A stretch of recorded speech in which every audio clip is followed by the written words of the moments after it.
Okay, so I'm going to show you how to open up a trade on the WebTrader as well.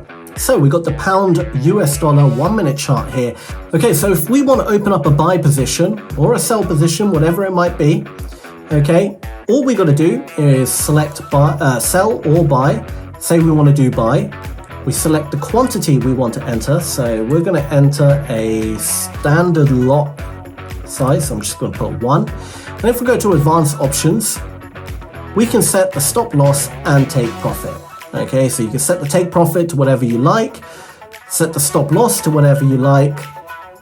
You know, we're just going to put the stop loss all the way down somewhere. So you can either use these buttons here to, you know, manually enter the stop loss, or you can just find a price point at 1.2540, for example. So 1.25, we'll just do 2.520. And then the take profit, you know, we can put it somewhere, I don't know, anywhere you like, 1.26. Let's just do that.